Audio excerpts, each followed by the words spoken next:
पूरे विश्व में भारत के विकास की चर्चा हो रही है। पूरे भारत में कोल इंडिया के विकास की चर्चा हो रही है।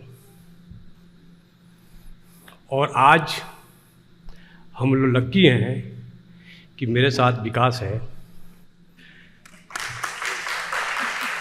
विकास कुमार बांका जी, सीए और गेस्ट स्पीकर आज के मास्टरमाइंड सुनील कुमार मेहता जी, ईडी फाइनेंस सीआईएल आज के वो भी स्पीकर है। ये बहुत खुशी होती है जब हमारा अपना ही कोई हेड, फाइनेंस का हेड, फाइनेंस का ईडी, फाइनेंस का डीएफ हमको पढ़ाए, हमको बताए, हमको गाइड करे। तो आज मेहता साहब अपना जब लेक्चर देंगे तो हम लोग उन लेक्चर से सभी लोग लाभान्वित होंगे। GM, ED, all FDs, GM और सब्सिडी से कनेक्टेड मेरे कोल इंडियन एफडीज, डीएफ्स और मेरे proud and vigilant coal Indian, ladies and gentleman, मैं सबसे पहले हर एक कोल इंडियन को बधाई देना चाहता हूं कि लगातार दूसरे साल कोल इंडिया मोर देन 10% कोल में प्रोडक्शन का अचीव किया है।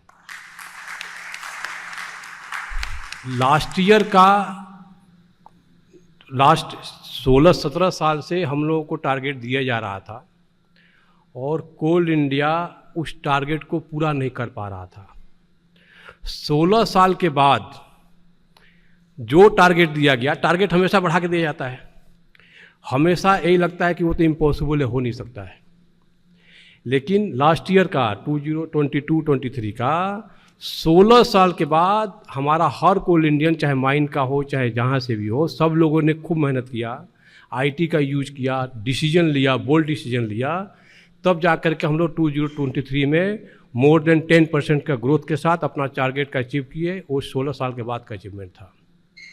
अब जो ग्रोथ हम ऑलरेडी स्ट्रेच करके हम अचीव कर चुके हैं, उस पर भी 10% और ऐड करके इस साल हम लोग अचीव किए। ये बिकॉज ऑफ योर, आपका मेहनत के चलते, आपके डिवोशन के चलते हुआ।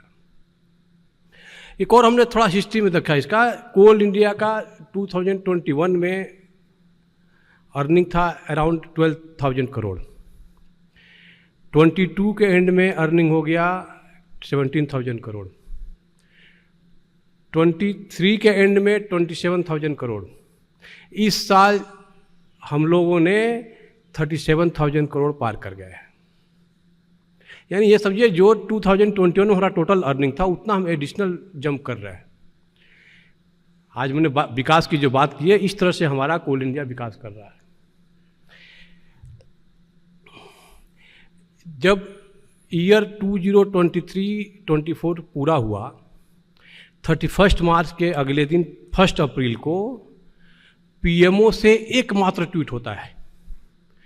पीएमओ में n नंबर ऑफ मंत्रालय है, लेकिन 1 अप्रैल का ऑनरेबल पीएम ने एकमात्र ट्वीट किया था, वो कोल मंत्रालय का ट्वीट था। कोल मंत्रालय में कोल और लिग्नाइट दोनों मिलाकर के 1000 मिलियन मैट्रिक टन हम लोग इस साल पार किए थे। उसके लिए ऑनरेबल पीएम ने एकमात्र डिपार्टमेंट का जो उन्हें शाबाशी दिया था, वो कोल मंत्रालय को दिया था। वो ट्वीट था आपका अचीवमेंट का। जब सेक्रेटरी कोल थे, हमने ये बात बताया तो उन्होंने भी काफ़ी खुशी जाहिर की कि हमारा कोल इंडिया इतना अच्छा काम कर रहा है। आपको आश्चर्य होगा, 23-24 में कोल इंडिया ने 1 लाख करोड़ का जेम के थ्रू टेंडर किया है। वो अपने आप में अचीवमेंट है। और हम लोगों को स्टार परफॉर्मेंस से नवाजा गया था। कोल इंडिया को, कंपनी को स्टार परफॉर्मर की तरह से नवाजा गया था। विजिलेंस डिपार्टमेंट इस साल विजिलेंस अवेयरनेस वीक में दो बड़ा अचीवमेंट किया था। एक तो हम लोग जो कारगिल के समय में चीफ ऑफ आर्मी स्टाफ थे जनरल बीपी मलिक साहब, उनको हम लोग बुलाए थे। जो आदमी पाकिस्तान को, इंडिया पाकिस्तान के वार जो हुआ था, उन्होंने इंडिया को लीड किया था और पाकिस्तान को जो धोखे से हमारे ऊपर अटैक कर दिया था उसको धूल चटाया था, वो आदमी जो विनर है वो आकर के जो आपको एड्रेस कर रहा है, आपके बारे में बता रहा है, तो ऑब्वियस है कि हमको लगता है कि हाँ, उन्होंने बताया कि आपका जो सर्विसेज है वो बहुत अच्छा है, बहुत ही यूनिक है। उन्होंने आर्मी से कंपेयर किया था। उन्होंने कोविड के पीरियड से, आप इमेजिन कीजिए, जब कोविड का पीरियड था पूरे विश्व में विपत्ति आई हुई थी,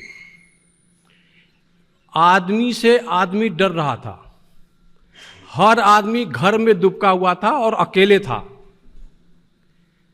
यानी सिचुएशन ऐसी हो गई थी कि फादर का डेड बॉडी पड़ा हुआ है और बेटा लेने से मना कर रहा है। ऐसे परिस्थिति में जरा इमेजिन कीजिए कि पूरे हिंदुस्तान के किसी भी कोने का, किसी भी गली का एक भी स्ट्रीट लाइट ऑफ हुआ, एक भी लिफ्ट बंद हुआ,